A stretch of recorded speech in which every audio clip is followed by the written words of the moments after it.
So we just got all of the new Trump indictments. They dropped yesterday, and this, of course, is over January 6th and the fake electors slates and all that stuff. And it's probably the most substantive of all the cases, even though it's not as big of a slam dunk as maybe the classified documents cases. But this is really the meat of what people really wanted to go after Trump for in the first place. Okay. So just before we got the indictments, we got a very, very disturbing poll that came out, which has some devastating facts. So this is in Mediaite. They say, Trump's in a, quote, historically strong position to return to the White House, concludes CNN's data guru. Okay, and let me reiterate, this was done just before we got this new round of indictments. So does that change it? To the extent it does, my guess is he would go up even more in the Republican primary and he would go down even more in the general election. That's my guess. But having said that, that is just speculation, and all I can do is give you the numbers before we had all the new indictments. So they say CNN's data guru Harry Enton broke down the numbers behind the current state of play in the GOP presidential primary and explained why he believes former President Donald Trump could very well return to the White House. Quote, Trump is not only in a historically strong position for a non-incumbent to win the Republican nomination, but he is in a better position to win the general election than at any point during the 2020 cycle and almost at any point during the 2016 cycle. So just to remind everybody, he won in 2016. He won the White House in 2016. So they're saying at this point in time, just before the indictments, he's in a stronger position than he was at any point during 2016. Enton then noted that according to historical trend lines, Trump appears all but certain to win the GOP presidential nomination. No one in Trump's current polling position in the modern era has lost an open presidential primary that didn't feature an incumbent. He's pulling in more than 50% of support in the national primary polls, also known as more than all of his competitors combined. He goes on to explain 3 prior candidates in open primaries were pulling in more than half the vote in primary surveys in the second half of the calendar year before the election. That's Democrat Al Gore and Republican George W. Bush in 2000 and Democrat Hillary Clinton in 2016.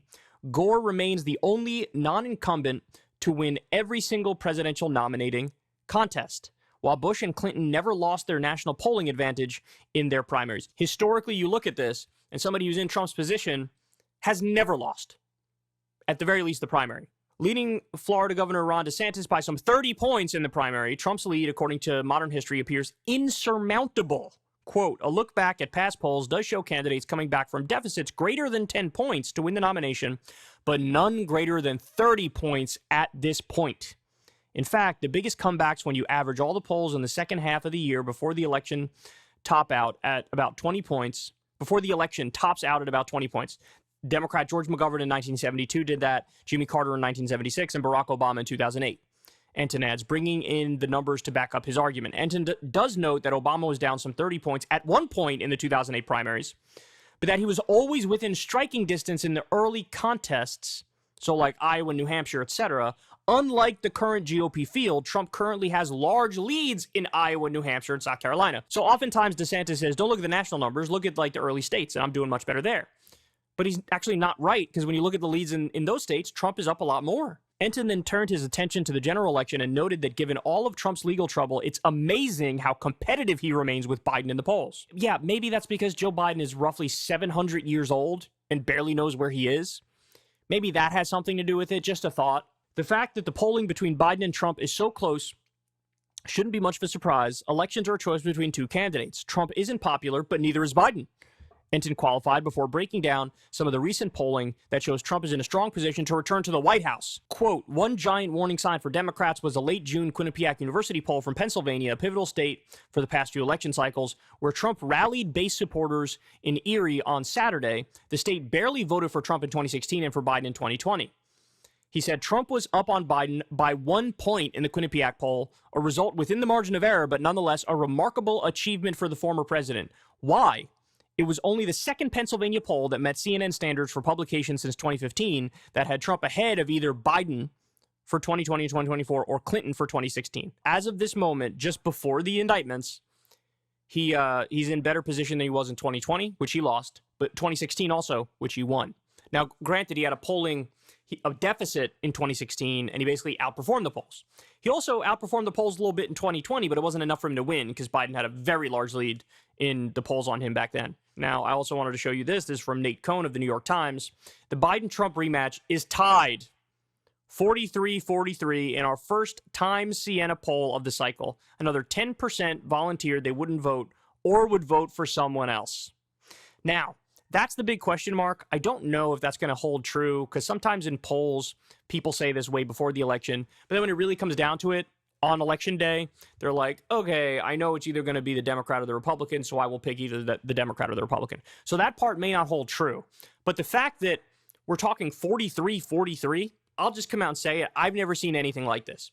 Any normal human, given what's going on with Trump, any normal human in his situation, where he's like been charged with 712 crimes, and all he does is whine and bitch and moan. All he does is call, the system authoritarian and dictatorial, and it's a witch hunt and all that stuff. No other candidate would survive this. Could you imagine Mitt Romney in a similar situation to Trump's in? He would implode in the polls to 1%. Marco Rubio, right? John Kasich, I don't know, name any candidate you want. They would go away. But for Trump, he's got a cult-like base of like 30%. And every time he gets indicted, every time there's more legal troubles, he goes up in the primary polls. Now, the trend has been he's gone down in the general election polls at the same time.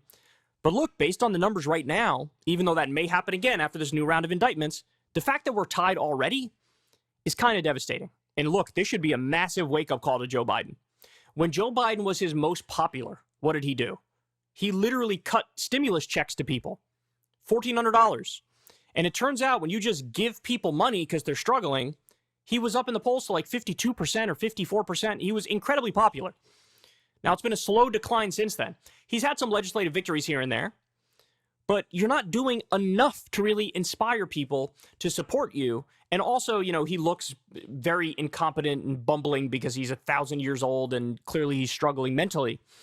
But like, for the love of God, do an executive order lowering all prescription drug prices and then go out there to the public and brag about it relentlessly. Hey, I'm the guy that saved you thousands of dollars on your prescription drug prices. And you know what? You vote for me, I'm going to keep doing based things like this. You got to do good stuff and then go on the offense over it. And then also, of course, you can make the argument, portray this guy as out of bounds.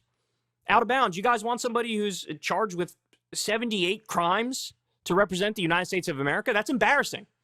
That's embarrassing. Wild, wild situation, man. Wild situation. It's ugly out there. Hey, y'all, do me a favor and like and subscribe. It helps out big time in the algorithm.